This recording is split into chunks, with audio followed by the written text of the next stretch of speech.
Mom, Dad, I'm not throwing shade, but the whole New Year's resolution thing, kind of slipping, no offense. Anyway, my best friend Jenny's dad, crushing it. He uses Blue Apron. He says he ordered one-pan assemble and bake meals and these things called meal kits. They're all super easy to make. He keeps yelling, protein and fiber, baby. Also, the food, we tried it. So good. So maybe you check it out or whatever. Blue Apron. Get $50 off your first 2 orders plus free shipping with code STIR50. Terms and conditions apply. Visit blueapron.com/terms for more.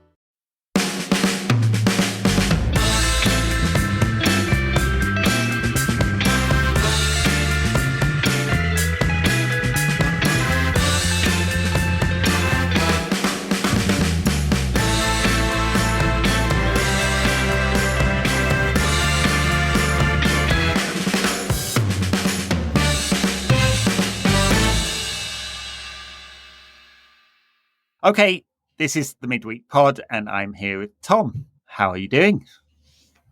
Yeah, pretty good. I'm looking forward to club football coming back, to be fair. Though I have actually enjoyed international break this week. Did you catch much? Quite fun.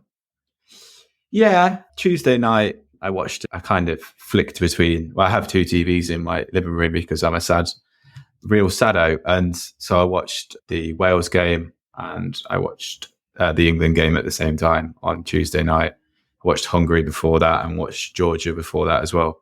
The Georgia-Greece game wasn't great, but the ending was fun. Yeah.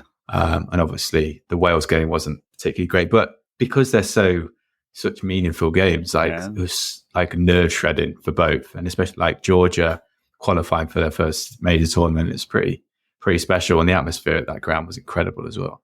First time a US state has got into the Euros. Pretty impressive. Yeah. Texas next. Yeah. Did we feel sorry for Dan James missing that penalty? It was a heartbreaker, wasn't it, for him? It was, but then you also thinking when he was kind of stepping up for the pen, like, were many people backing him? Like, he's not a great striker of the ball, is he? Bless him. Like, he can run fast. But it's like when Sterling stepped up the other week for Chelsea. It's like, I'm not really backing you 100% here. And it's a shame for him. Yeah, Kiefer Moore on the other hand. Yeah. There's so many of those penalties went straight down the middle. Yeah. Did you catch any of the real grudge match, the Colonies grudge match, British Virgin Islands versus US Virgin Islands, which also went to penalties? Two legs as well, I think. But both then 0-0. 1-1 in the first leg, 0-0 in the second. I guess there weren't away goals in this one. And the Brits won 4-2 on penalties. That'll teach you. Getting back to 1776. Big win. I read I think it was a nice little piece in The Guardian, I think, before. Was it The Guardian or The Athletic? I can't remember. About the game and about the 2 teams and the 2 countries and stuff. Because obviously I don't know much about that region, that part of the world. But it's I think they hadn't met in something like 8 years. I think it kicked off the last time they met or something. But all the tax exiles in the stands. Yeah.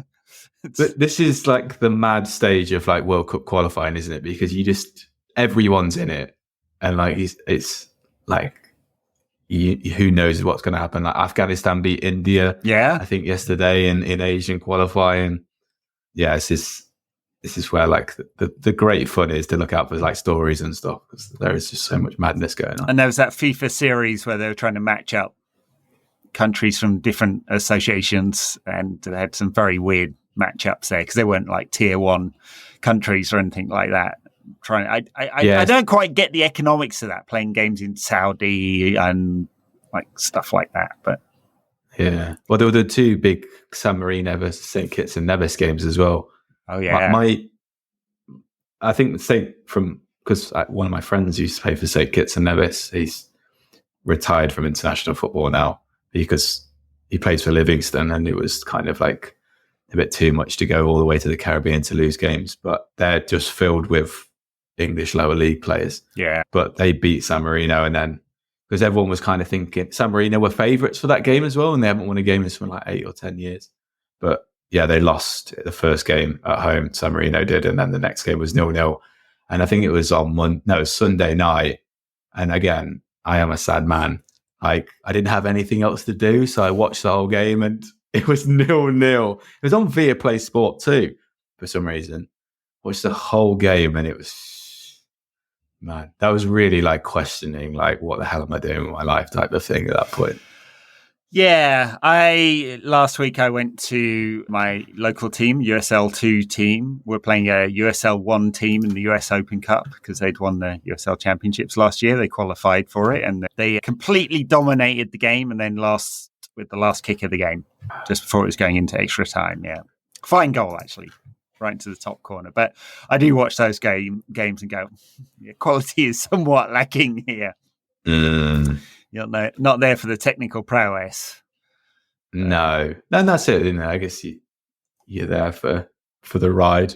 Yeah, and I think if I was in San Marino, I'd probably still go to the games, hoping beyond hope that they might somehow get that win that they've been looking for. Where are they ranked? They scored a goal against Denmark the other week. Yeah, right. I think like a few months ago. So there were 190 something countries FIFA affiliated, something like that.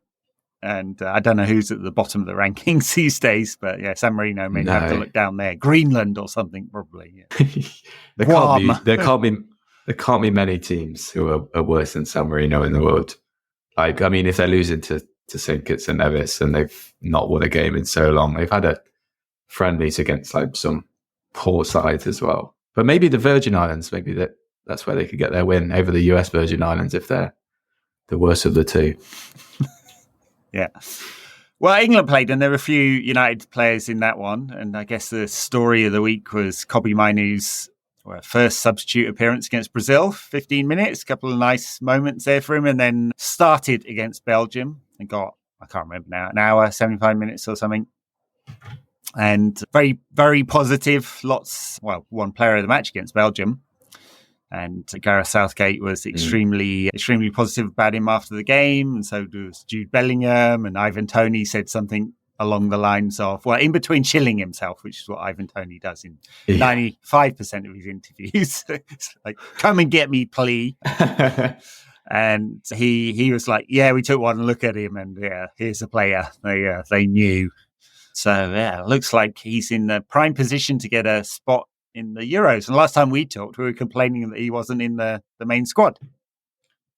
Yeah, because I said it because he's so good, and Southgate needed to see him, and I think also the country needed to see him. And I think maybe that Liverpool game being on terrestrial TV, I think maybe forced Southgate's hand a little bit because he was so good in that Liverpool game, arguably the player of the match.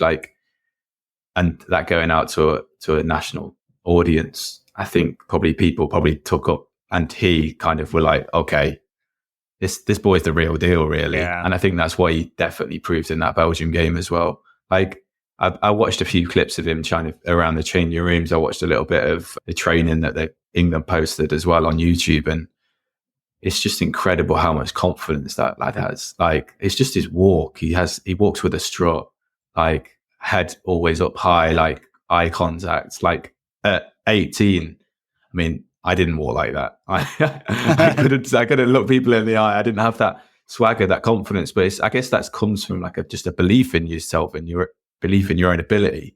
And when you're so good, like sometimes there's a disconnect between your head and your body. Like sometimes you don't believe how good you are, or sometimes you believe yourself to be better than you are. Whereas I think there's a connection between how good he thinks he is and how good he actually is. And a bit like Jude Bellingham as well, that he has that maturity, and he plays with that maturity as well, like an insane maturity, an insane amount of confidence, because he obviously has all the ability, but to be able to put that into place, starting your first international game against Belgium, and just at times just bossing it really against seasoned pros. It's oh man, it's I'm so glad he plays for us, because imagine how horrible this would all be if he played for Liverpool. Like, he was a scouser. Yeah. It's so much like fawning over him. It's beautiful.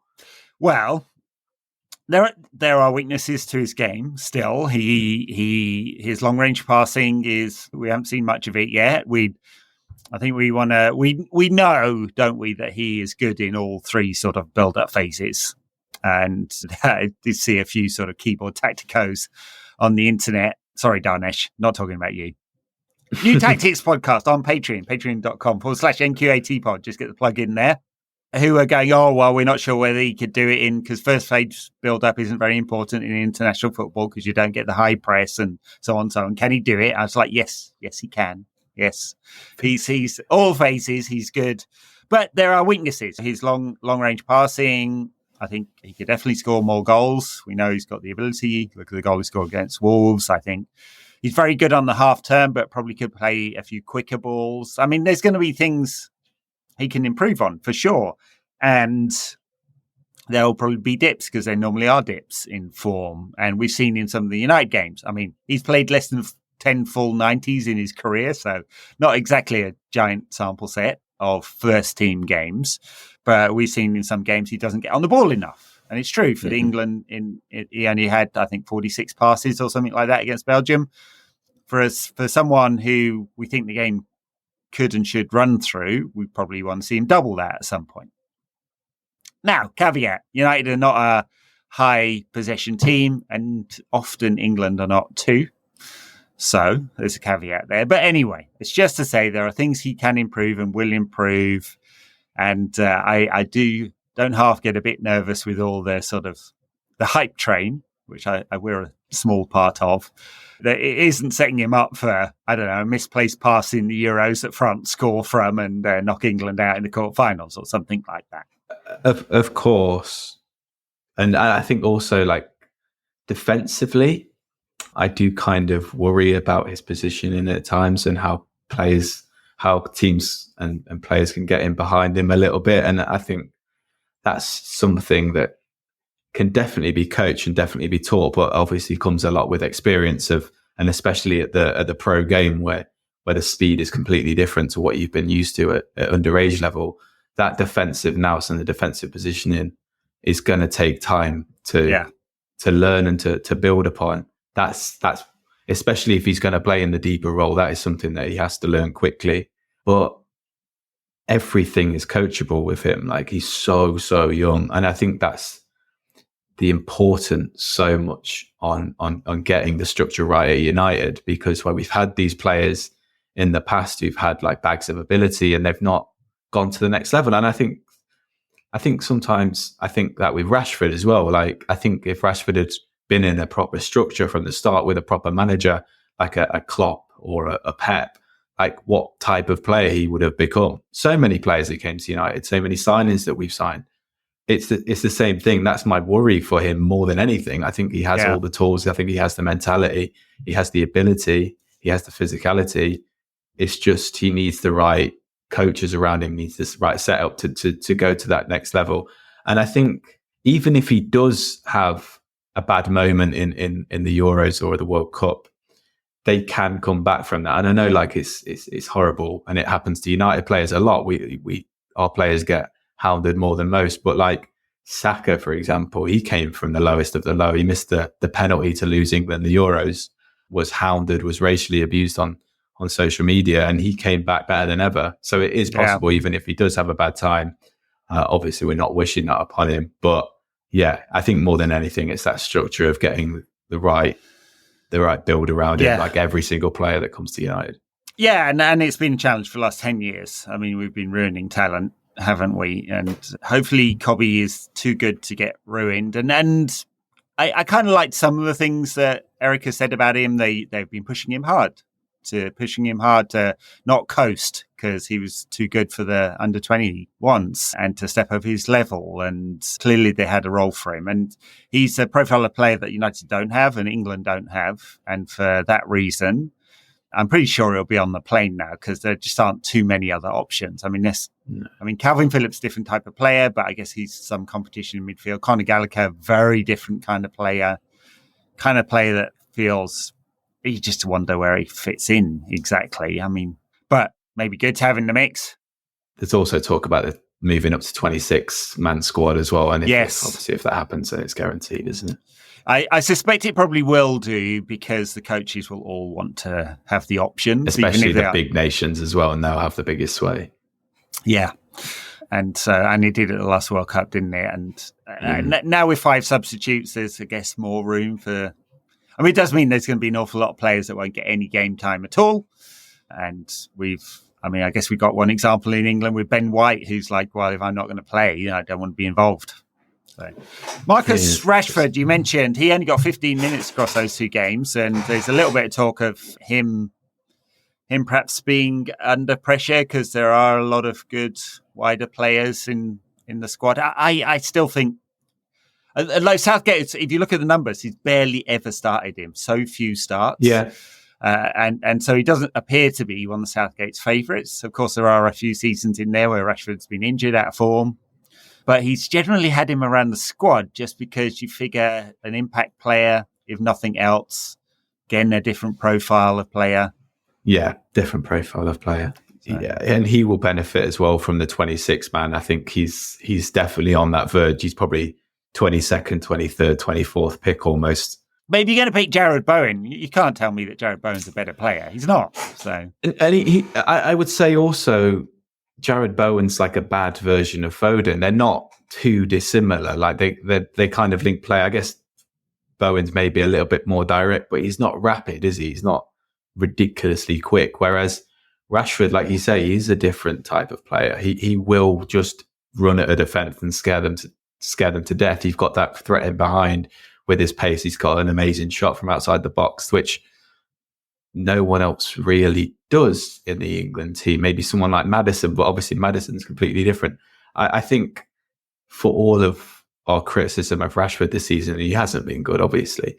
He does offer something different, and he always plays well for England. I think not always, but most of the time, I think he does play well for England. Like when he wasn't playing well for United before the World Cup in Qatar, and then I feel like that World Cup almost revitalized his season a little bit. It kind of it took him to a new gear, and he played well. I think he scored 3 goals. He scored twice against Wales, and then he scored against Iran as well in that thrashing. It's that pace and the directness, which I think that Rashford, because you think of like who's going to play, like Saka can be direct, but he likes to link play more. Obviously coming off the right side as well, and Rashford coming off the left. Foden always likes to knit things together. Maddison likes to knit things together. Kane obviously likes to knit things together. He's not explosively quick. Watkins, I guess, maybe, but he won't really be coming off the left. Tony's completely different.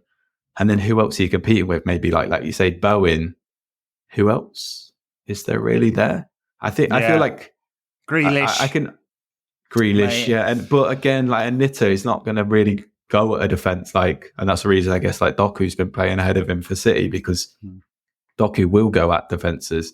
I think you have to take him, and I'm trying to do that without as much United bias as I can, to be honest. Like I'm really trying to look at it objectively, and despite how poor he has been at times, and hopefully, like from a United perspective, he will see I really need to start up my game, and hopefully we'll get the best out of him for the next couple of months as well.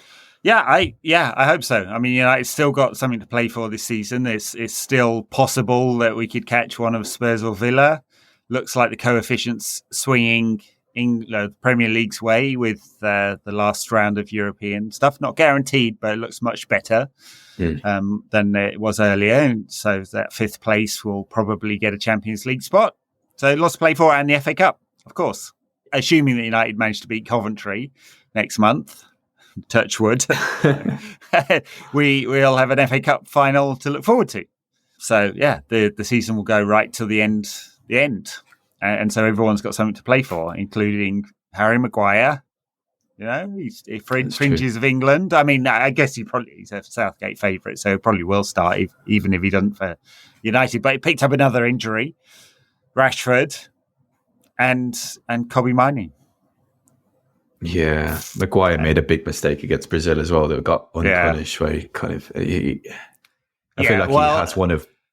He got turned a few times, and it's like Harry Maguire pointing back to his own goal is the worst of Harry Maguire.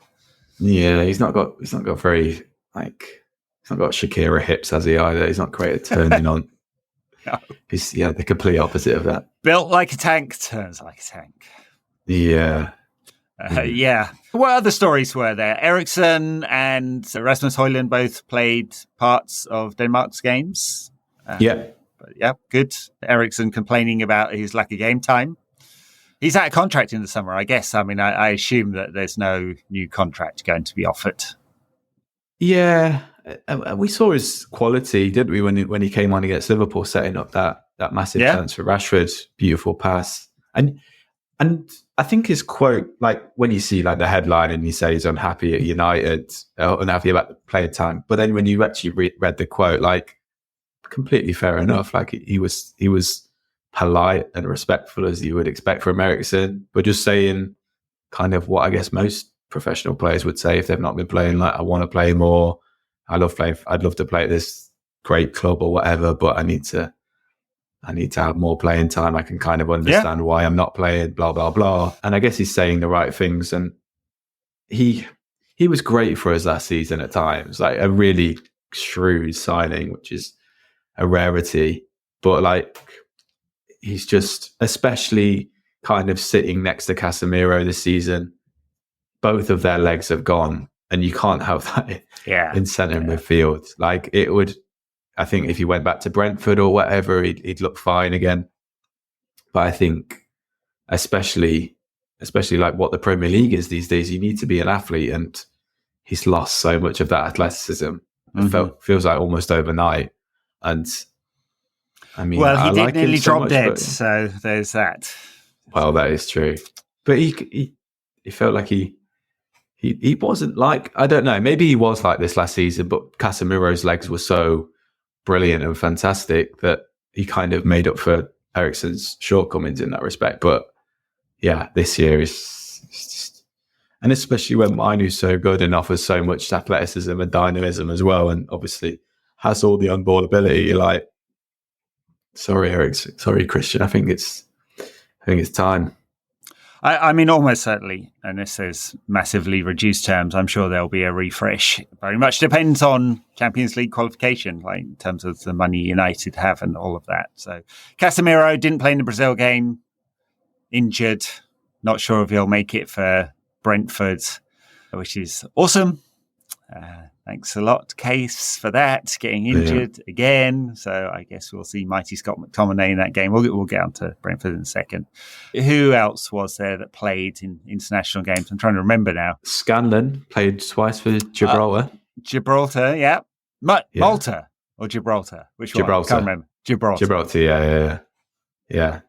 I think he was, I think their youngest player of all time. But they lost both their games to Lithuania. Yeah, I think it's something like the second youngest United international ever, behind Norman Whiteside.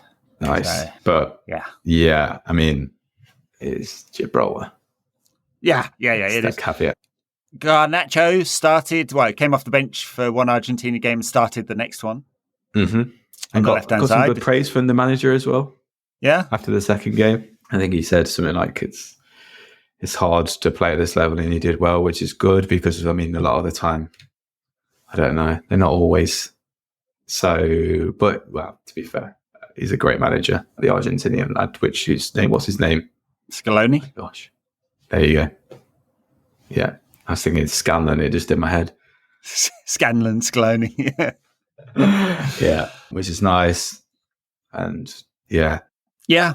I think it's weird with him, though, obviously, because he was born in Madrid. Like, he obviously had the chance to play for Spain, but went for Argentina, which is interesting. Yeah.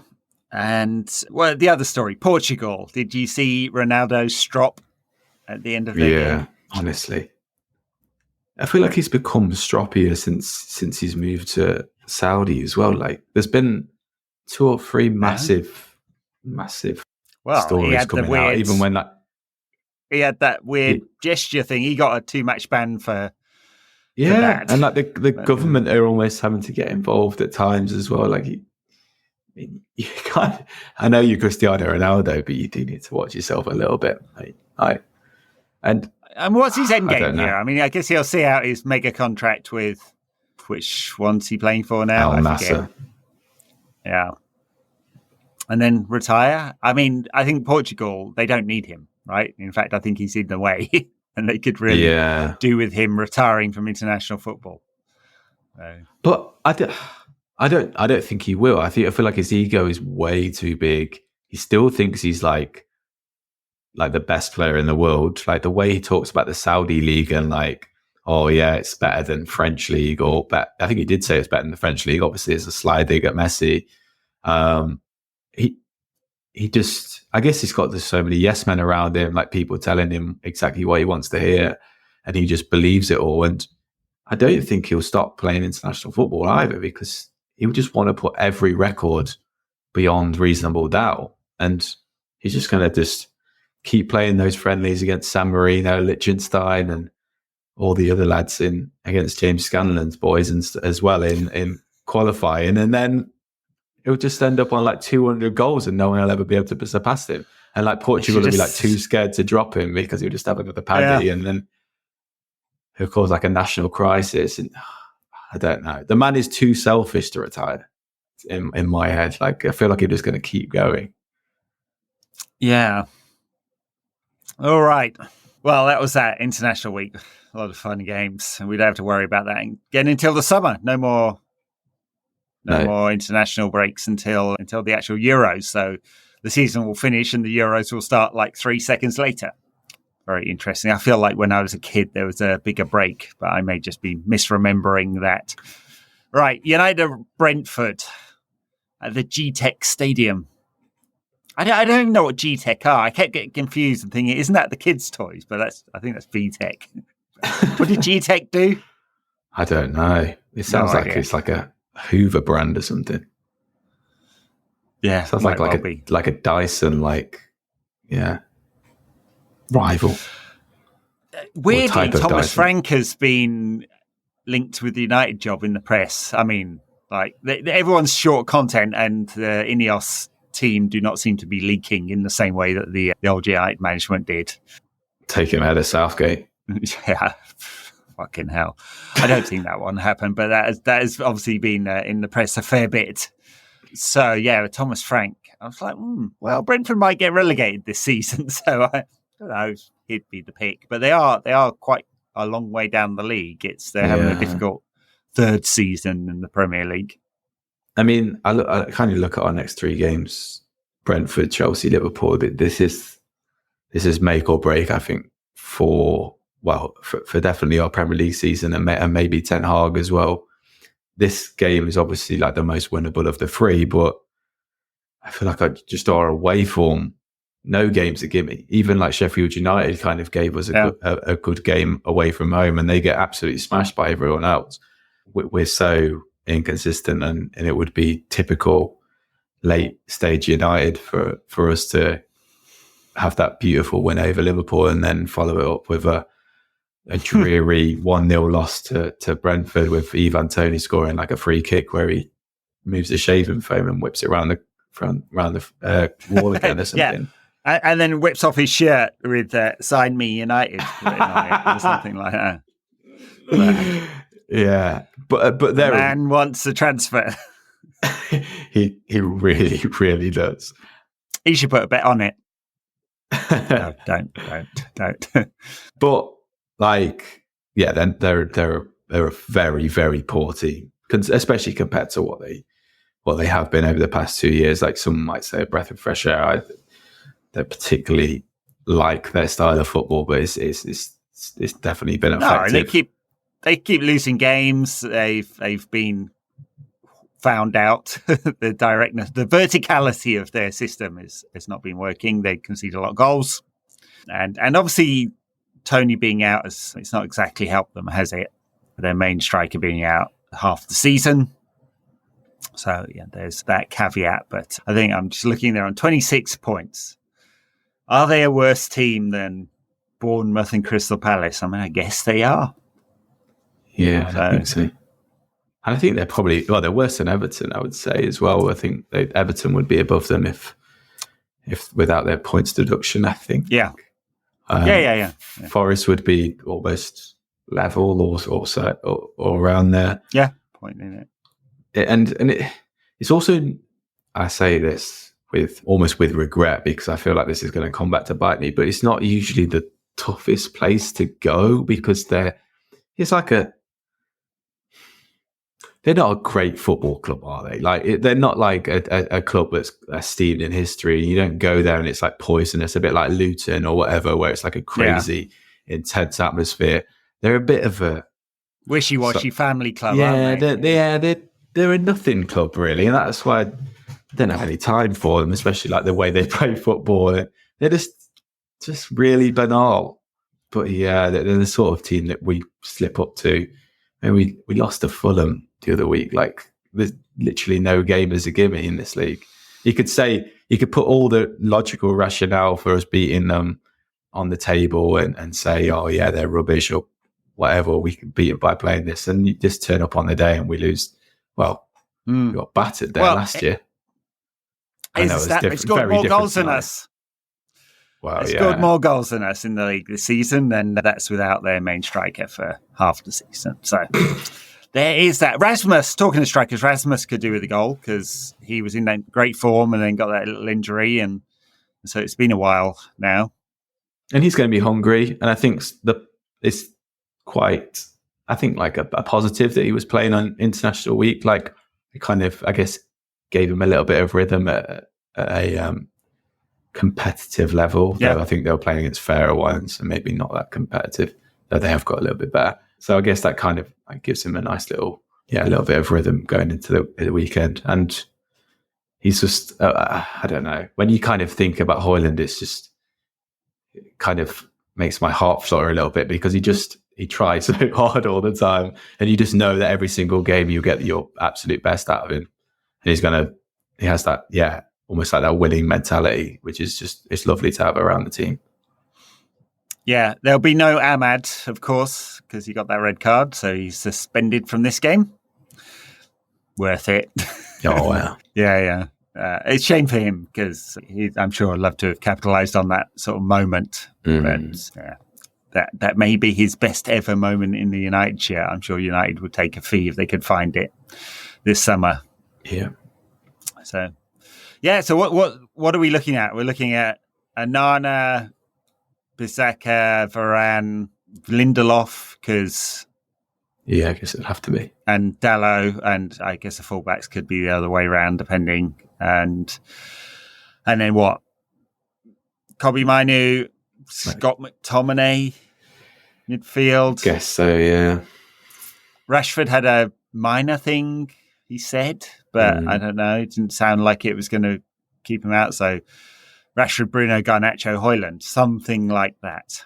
Yeah, I guess that midfield is a little bit of a worry. Like Brentford do, like you say, they play vertically, and we saw when Wolves played a very similar type of way against us. They got in behind and they got through that middle so easily. And Scott McTominay is not the most disciplined footballer in the world. I mean, he's the complete opposite of what discipline means. He'll just go walkies, and then there'll be a massive gap in the midfield. And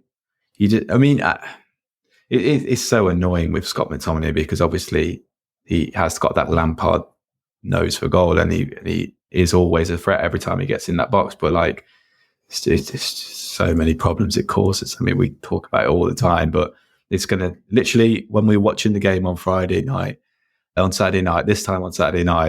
just going to be like, why is there a massive gap in midfield? Like Scott McTominay, and you're just going to see it all over your Twitter feed. And I don't know if you get, death taxes and Scott McTominay leaving a massive hole in midfield. Yeah, and I mean, it happens with Casemiro in there as well, but just for different reasons, because he can't run anymore. And so, it's a challenge. Scott wants to be in and around the box. That's his role now. Mm-hmm.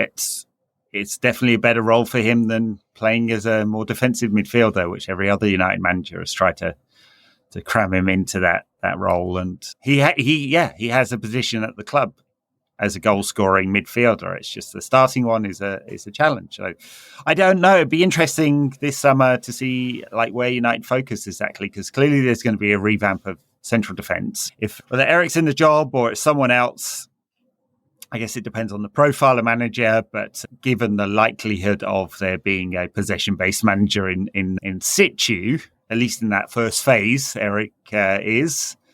Maguire is not a good fit for that, and neither is Lindelof really. So, and Varane's fitness is questionable, and Martinez's fitness is questionable too because he keeps getting broken. So, I'm assuming there's going to be a revamp of central defence. That will be the priority, and then the question will move on to central midfield. Will Casemiro move on? What kind of profile of player do they want?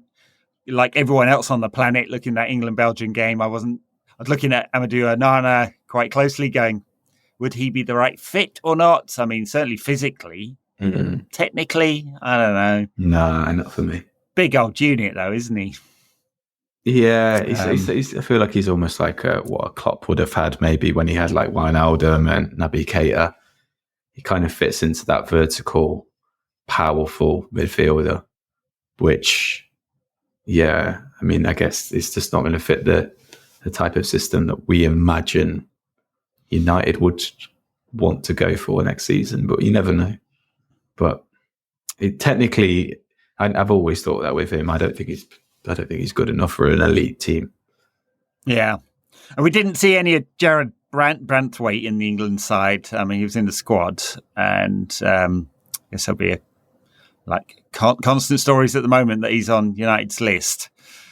I don't know how much truth there is to that, or how much truth there is to rumours that he's also on Manchester City's, Liverpool's, Real Madrid's, Chelsea's, and so on. So, yeah. All right. Everton versus United in the women's team. And Skinner's going to be out of a job in the summer, I think. I assume he's out of contract. So, yeah. I mean, give it like Drew with, what was it, West Ham last weekend. They're now in a fight for 5th and 6th with Liverpool and Tottenham. It's seriously gone backwards. I mean, there's a question mark about investment there as well. They spend well under the cap. Yeah. It's kind of soft cap. But yeah, well under it. One of the largest revenue bases and one very mid-ranked spending on wages for the United Women's WSL team. So there'll be a lot of change there, I imagine. But they really need some positive results now. Yeah. It'll be interesting really to see, because we've not heard any kind of talk, I don't think, have we, from Ratcliffe and Ineos about the women's team at all. I think there was maybe like one little news story which said like, oh, Ratcliffe wants to make United the best women's team in the world or something. But I mean, there's been nothing of any detail whatsoever regarding that, and it's really sad because of where we were last year as well. And I think I don't want to say that I predicted it, but I feel like we did speak about this earlier in the season, especially I think they lost, I can't remember whether it's to Arsenal or it was to City early doors. I think it was Arsenal at home. And we kind of said, that's a big loss already. And that feels like, because of obviously how good the top teams are, that felt, almost like devastating at that moment. They need to be switched on and kicked on from the start. And I think we talked about their signings, their sporadic trolley dashing signings, and it didn't feel very joined up, a little bit like the men's team. And we're kind of here like 6 months later and it's all kind of come to fruit. Like it didn't feel right at the time, replacing like proven quality with just madness. And it's just been a mad season. It's just looked all incoherent and again, not joined up. And it's felt like very much Manchester United are back, baby. This is what we come to expect from the men's team. It's what we're now seeing in the women's team, type of thing. Yeah, I mean, they're a bit unlucky. Gabby Thomas and Mizawa both getting like basically season-long injuries. So that's been a bit unfortunate with two of their signings. And Jade Riviere is not as good as Ona Bache. I mean, her fault. I don't know whether they sort of gave a sort of replacement, but they've got cycled through a bunch of different formations up front as well. Just too many draws. I mean, they've lost a few games to the big names, but just too many draws with mediocre opposition. And so it feels like they've gone backwards, but they're still in the Women's FA Cup. Mm-hmm. I think they play semi-final against Chelsea, don't they? So they might not be in that for much longer. But yes, a big transformation required there. They've just appointed, I totally forget the name, one of the people who's worked both with the women's team and the foundation as the interim head of football. obviously because Polly Bancroft has left to go and take up a job as CEO of Grimsby. Yeah, Grimsby. I forget. Grimsby, yeah. So they'll probably be, they'll look to appoint a permanent head of women's football at some point, maybe this summer. As you say, the in-house team haven't been talking about, they've been talking about the club as a whole, but you get the feeling when Ratcliffe talks, he's thinking about the men's team first, because that's where his focus goes to. But yes, I think it's only fair and right that United get this right for all the teams. Mm. All right. We'll be back at the weekend to review United 0, Brentford 1. Something like that. We will be back with the Tactics pod as well on Monday or Tuesday, around about that, with Danish on Patreon. So also be the Patreon bonus pod. 2 podcasts. Well worth your £4 and 50 something pence per month, whatever the conversion rate that Patreon does. Appreciate your backing there. We'll be on YouTube as well. Thanks a lot. Bye now.